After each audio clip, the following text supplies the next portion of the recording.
It all started on my birthday. At my own birthday party, I handed my fiancée a carefully wrapped gift. She tore the paper with the kind of excitement a child has at Christmas. For a brief second, I thought maybe, just maybe, this would be a beautiful moment. But instead, she looked at what was inside, smirked, and said loudly in front of everyone, "This is why I can't wait to upgrade." Her friends laughed. The room erupted in cruel little giggles.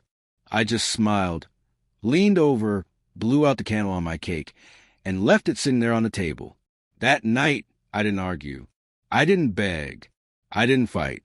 A week later, she came back, but to a completely different apartment. And that, my friends, is where this train wreck of a story begins. My name's Daniel. I'm 35, and if there's one thing I know how to do, it's manage chaos. My job is crisis management for an international NGO. Earthquake in South America, flood in Asia, government collapse in Africa. They send me in. I organize logistics when everything is crumbling. I'm the guy who doesn't panic when the whole world is panicking. But when it comes to my personal life, well, I treated it differently.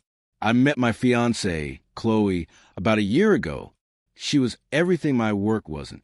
Carefree, glamorous, obsessed with brunch spots, TikTok trends, and Instagram lighting. To me, it wasn't a love story. It was a decompression chamber.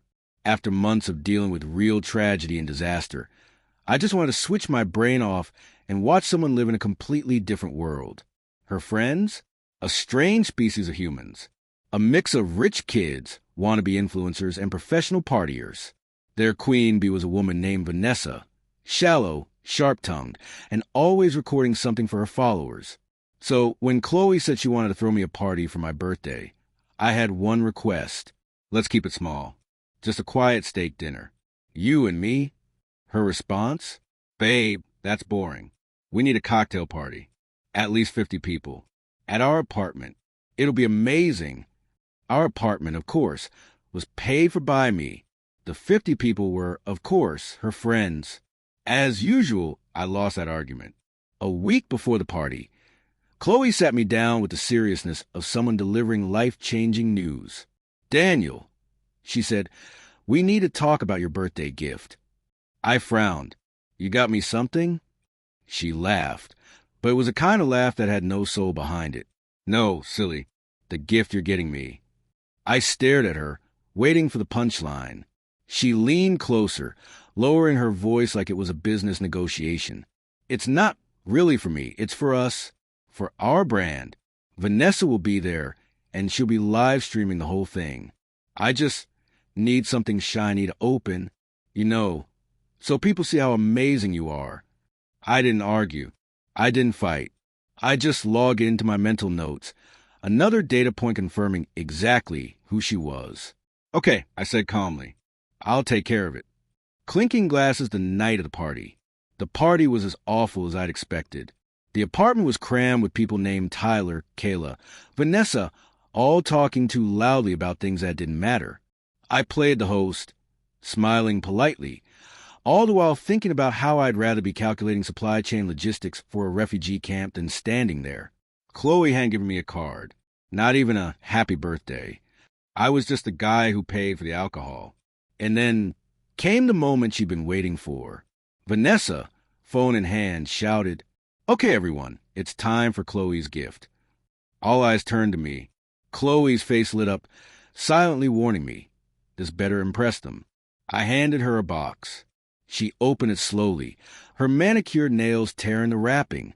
It wasn't the Cartier bracelet she'd been subtly leaving on her laptop screen for weeks. Inside was something far more meaningful, a restored, vintage first edition of The Wind in the Willows. It had belonged to my late mother. Inside the cover I had written, "For all the adventures we have yet to begin." It wasn't jewelry. It wasn't flashy. It was a test. I wanted to see if there was anything real beneath the surface. For half a second, her smile faltered, but she quickly masked it and held it up for Vanessa's live stream. A book. Wow, babe, so thoughtful. But then, champagne in hand, glowing the attention of her friends, she slipped. She looked at Vanessa, laughed, and said, This is sweet, but exactly why I can't wait to upgrade." Her friends roared with laughter. And in that moment, everything shifted. The decompression chamber was over. This wasn't harmless anymore. This was hostile territory. I smiled, walked over to the untouched cake, lit a single candle on a cupcake. "Make a wish," I said softly, then blew it out. And without another word, I left the room. Here's the thing. When you spend your life stabilizing disasters, you learn something. You don't argue with chaos. You manage it. While Chloe thought I was sulking in my office, I was conducting a full-scale withdrawal. First step, secure assets. The lease was in my name. At 2 a.m., I emailed the landlord and gave notice. I informed him Chloe would handle the final walkthrough. That single email shifted all responsibility onto her. Second step, cut supply lines. She was an authorized user on my credit cards. Within minutes, I revoked her access. Her lifestyle, funded by me, was over. Third step, extraction. I grabbed my emergency bag, a habit from my field work, cash, documents, laptop, and the book she mocked. By 4 a.m., I was gone, safe in a backup apartment I quietly leased months earlier. But I wasn't done. A good crisis manager doesn't just escape.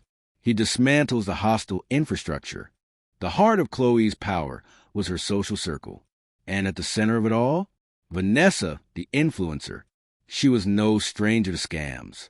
I'd done my homework. She was running a fake animal charity, collecting donations through a slick website, money that went straight into her PayPal. I compiled everything, screenshots, bank traces, evidence of fake followers, and even a return fraud scheme she'd roped Chloe into using my cards. I didn't post it online. Too messy. Instead, I sent it anonymously to 3 targets: a reporter, the IRS, and Vanessa's father.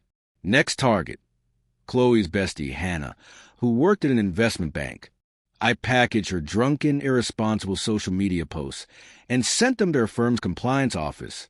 Final target, Chloe's upgrade plan, a wealthy divorced named Martin. I forwarded a clip of her live stream, her saying she couldn't wait to upgrade, to his divorce lawyer. By the time Chloe woke up the next morning, her entire empire was primed to collapse. It was everything I expected, and more. 2 days later, Vanessa was exposed on the news for charity fraud.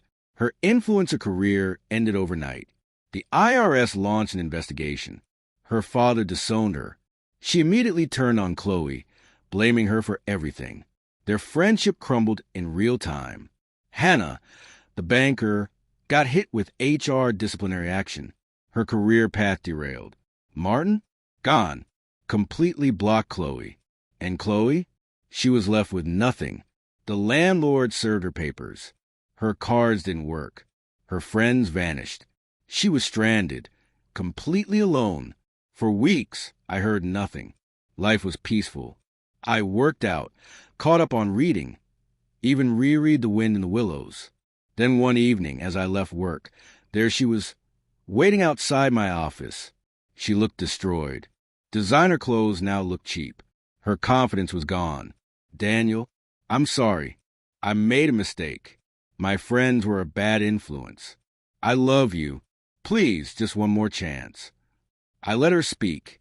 When she was done, I looked at her and said quietly, "You don't get it, Chloe. This wasn't about anger. This was about risk assessment. You were the mudslide. You were the unstable disaster zone, destroying everything in your path. And my job is to evacuate the critical asset."